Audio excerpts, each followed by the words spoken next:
Novosibirsk, ville que l'on appelle à juste titre la capitale scientifique de la Russie, se décide le destin de notre futur portail vers l'espace. Voici Ruslan Balakh, architecte et idéologue du projet Mars de l'Oural. Son objectif est de trouver le cœur de notre futur observatoire. Ce que vous voyez ici n'est pas simplement un atelier, c'est l'un des rares endroits en Russie où naissent des télescopes professionnels capables d'explorer les recoins les plus lointains de l'univers. Nous sommes en visite chez la société Astra-Situzlan. Bonjour, Bonjour, je m'appelle Anton Tsarev, je suis le directeur de la société Astracit. Nous allons maintenant vous expliquer ce que nous faisons ici. devant nous se trouve un télescope d'un diamètre d'un demi-mètre. À titre de comparaison, c'est 2 fois plus grand que la plupart des modèles amateurs, ce qui permet de collecter 4 fois plus de lumière et de voir des choses incroyables. Des objets très faibles. Anton, le directeur d'AstroCib, explique l'unicité de leur monture, des dispositifs d'appui et de rotation.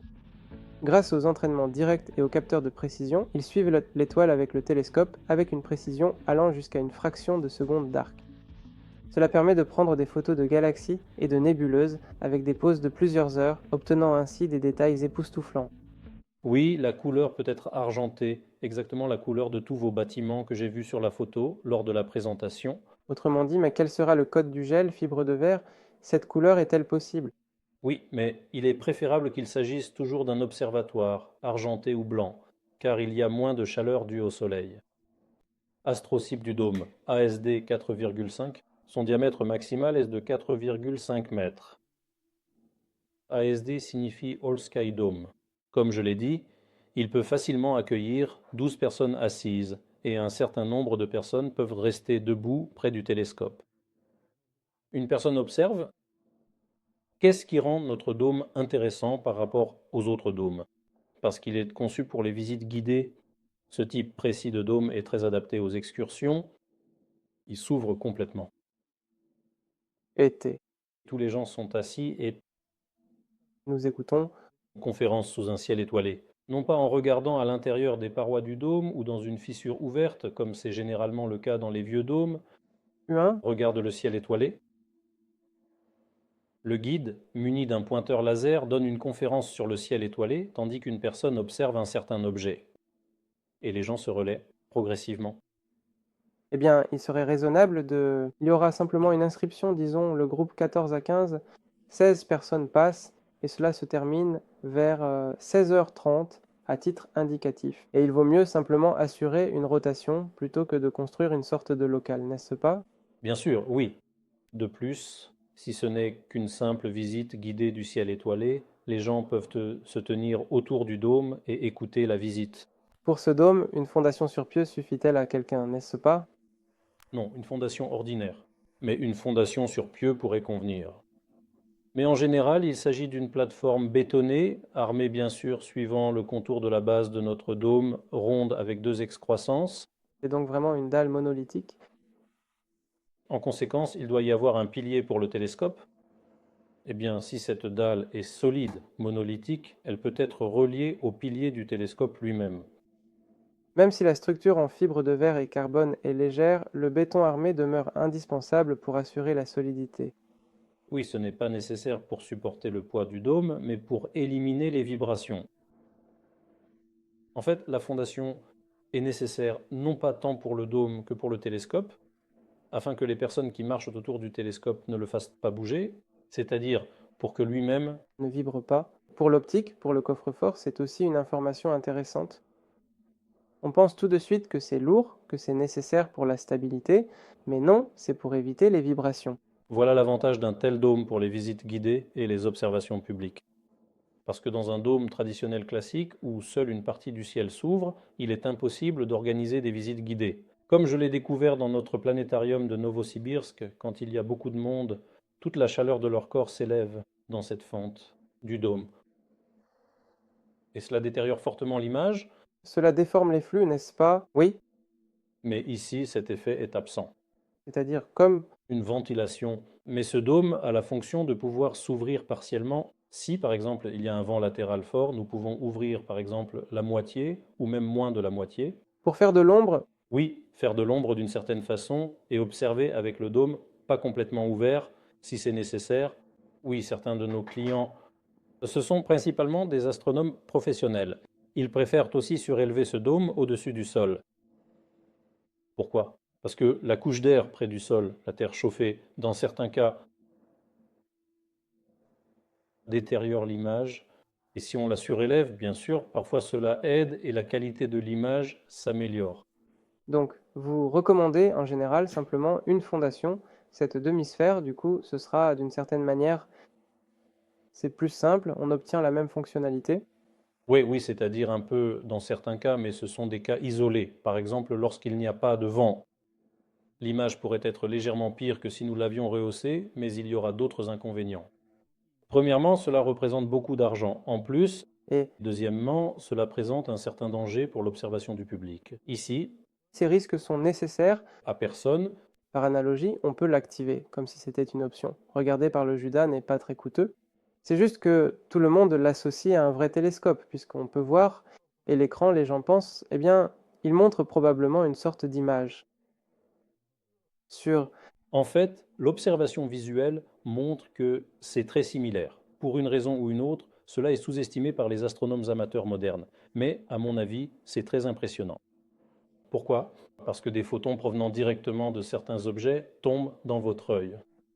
Directement, c'est une image vivante, en quelque sorte, d'une certaine une planète ou galaxie qui a voyagé pendant des milliards d'années, et soudain, elle est arrivée dans ton œil, mais ici, on voit simplement une image sur l'ordinateur ou sur ceci.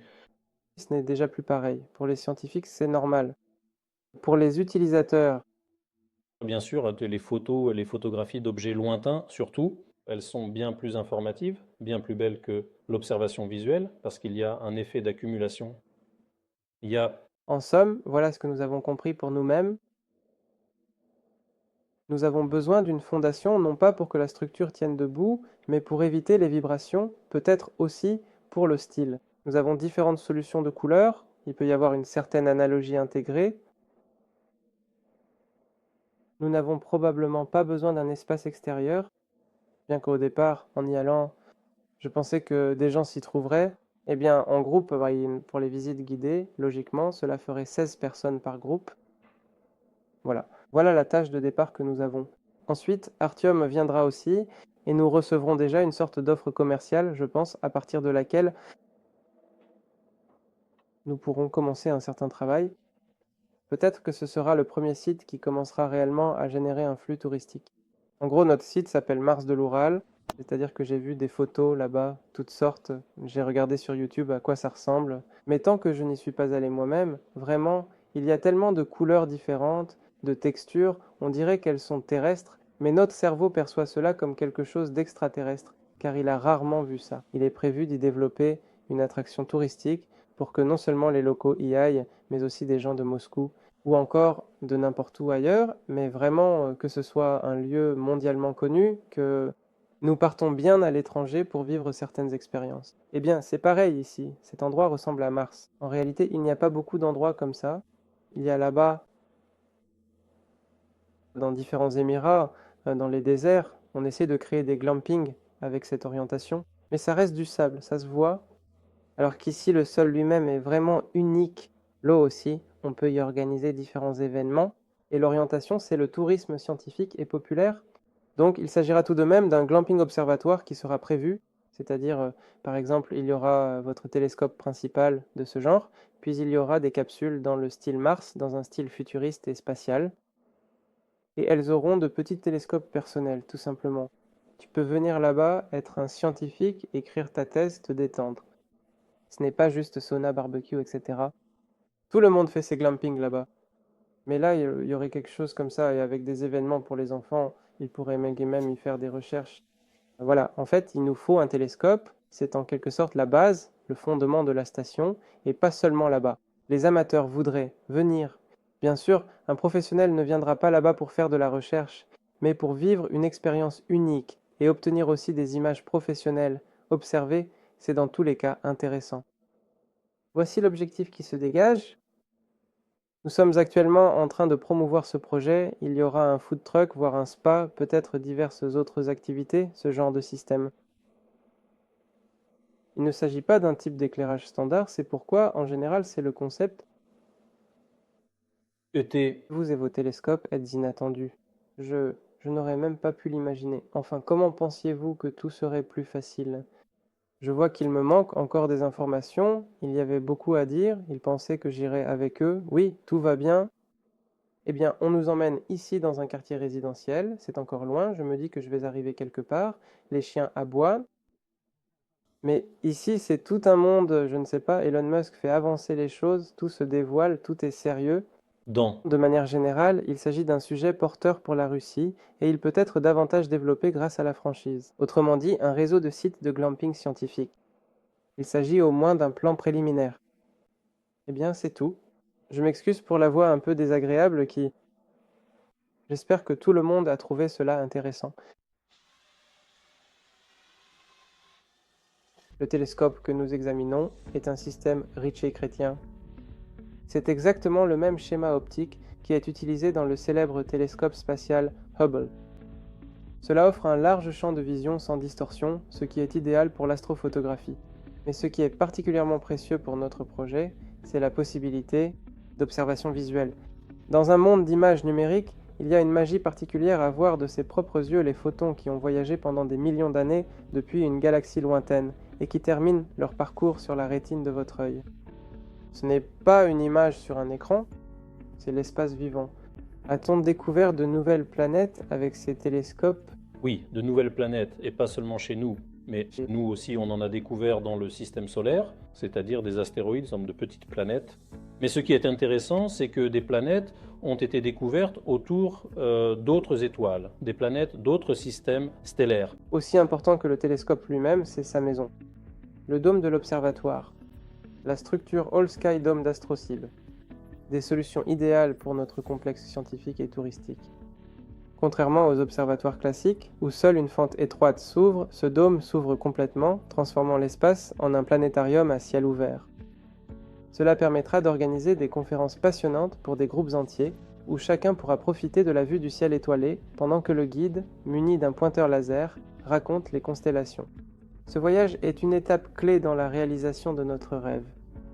Le choix du bon télescope et de la bonne observatoire déterminera l'expérience unique que vivront nos invités. Ce ne sera pas simplement des vacances, mais un véritable voyage. Et dans l'espace vers les paysages martiens de l'Oural, et dans le temps vers les étoiles et galaxies lointaines.